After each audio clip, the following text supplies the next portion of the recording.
Once మీకు director okay అనుకున్న కథ ఓకే అనుకున్న తర్వాత మీరు కాంబినేషన్ కోసం వెళ్ళారా? కాంబినేషన్ అనుకున్న తర్వాత కాంబినేషన్ వద్దనుకున్నా. వద్దనుకున్నారు. అదే నేను యాక్చువల్లీ కాంబినేషన్ వద్దనే ఫస్ట్ది చిన్న లవ్ స్టోరీ తీయాలి, కొండకి వెంట్రుకేయాలి, డబ్బులు పోకూడదు నిర్మాతకి అన్నది నా కాళ్ళు. మోర్ ఆన్ స్క్రిప్ట్ మీద కొట్టాలి సినిమాని. ఆడియన్స్ నా పనితనం తప్ప ప్రొడ్యూసర్ మనీ కనిపించకూడదు అనుకున్నాను. నా ఫస్ట్ డెస్టినీ అది. ఎందుకంటే రెండో సినిమాకి అసలు ఇండస్ట్రీలో ఉండాలో లేదో ఇండస్ట్రీ కాదు, నేను డిసైడ్ చేసుకోవాలని. ఓకే ఓకే నేను ప్రేక్షకులు వాళ్ళు మేమిద్దరమే తేల్చుకోవాలని ఉండేది ఇండస్ట్రీలో. ఆ కష్టతోనే మనసంతా నువ్వు వచ్చిందే. అలాగనుకునే టెక్నీషియన్స్ మాత్రం టాప్ టెక్నీషియన్స్ అందరు నా గురించే వచ్చారు ఆ బ్యానర్కి.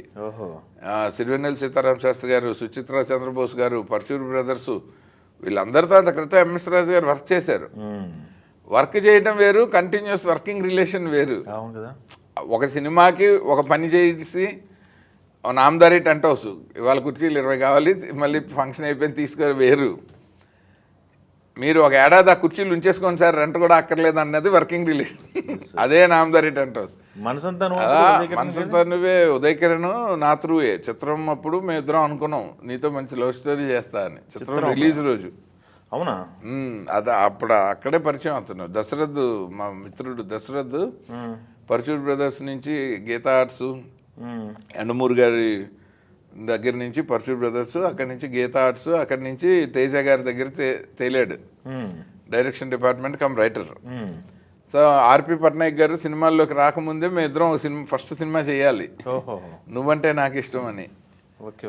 అది షూటింగ్ కూడా మొదలవ్వకుండా ఆపేసాం, బడ్జెట్స్ తేడా వచ్చి. సో అలా ఆర్పి గారు మొదట మ్యూజిక్ డైరెక్టర్ చేయాలి యాజ్ ఎ ఫ్రెండ్ అన్నది ఫస్ట్ డెసిషన్. అలాగే సిరివెన్నెల సీతారామ శాస్త్రి గారు బై డిఫాల్ట్ సింగిల్ కార్డ్ రాయాలి అన్నది ఫస్ట్ డెసిషన్. అప్పటికే చంద్రబోస్ నేను చాలా క్లోజు, కానీ ఒక సినిమా సీతారామ శాస్త్రి గారు రాస్తే ఒక సినిమా చంద్రబోస్ గారు రాయాలి సింగిల్ కార్డ్, ఇట్లా అనుకుంటూ ఉండేవాడిని. అంతా మన ఇష్టమే అన్న భ్రమలో ఉంటాం కదా కప్పలో. తర్వాత ఇండస్ట్రీ నీకు అంత సీన్ లేదురా, నువ్వు ఇది చెయ్యి అంటే చెయ్యాలి, లేదంటే లేదు. సో అలా పర్చూర్ బ్రదర్స్ అంటే ఇంకా they are like family. Venkateswara గారు అయితే అచ్చం వాళ్ళ అబ్బాయిని ఎలా చూస్తారు, నన్ను అలా చూస్తారు. అలాంటి టెక్నీషియన్లు పడ్డారు. ఎస్ గోపాల్ రెడ్డి గారు, ఆయన నన్ను ఎంఎస్ రాజు గారికి పరిచయం చేసింది. కెమెరా నన్ను రెఫర్ చేసింది ఆయన, ఎందుకంటే నేను గీతా ఆర్ట్స్లోనే మొదట కథ చెప్పింది. ఓకే, మహేష్ బాబు కోసం.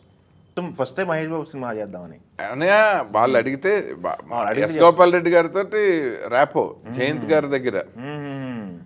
సో ఆయన ఎంఎస్ రాజు ఒక కొత్త డైరెక్టర్, ఒక లో బడ్జెట్ సినిమా తీద్దామని చూస్తున్నాడు, నువ్వు అదే థాట్ ప్రాసెస్లో ఉన్నావు కాబట్టి మహేష్ బాబు 1.5 years వెయిట్ చేయాలి అని అన్నారు.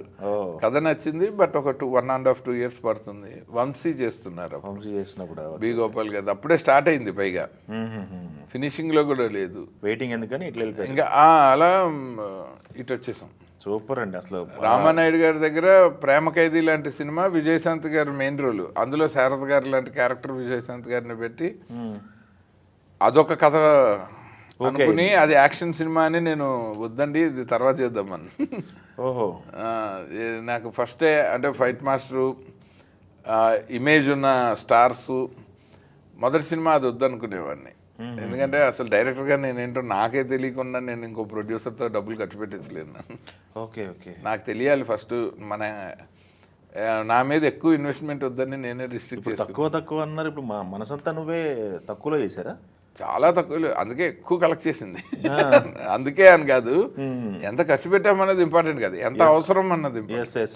అవసరమైంది మాత్రమే ఖర్చు పెడితే మనసంతా నువ్వే, అనవసరమైంది కూడా ఖర్చు పెట్టేస్తే ఇంకా చాలా సినిమాలు. ఓకే ఓకే, నాకు తెలిసి చాలా రోజులు కాంపాక్ట్లో నెలలు ఆడింది. రీమాసేన్ని ఆల్మోస్ట్ 250వ రోజు నేను దగ్గర మేము అందరం శ్రీరామ్ సినిమా షూటింగ్కి వెళ్ళినప్పుడు 255వ రోజు సంగం థియేటర్ శరత్లోనూ ఆడింది వైజాగ్లో. సెకండ్ షో చూసాం మేము, ఆల్మోస్ట్ 80% హౌస్ఫుల్లో.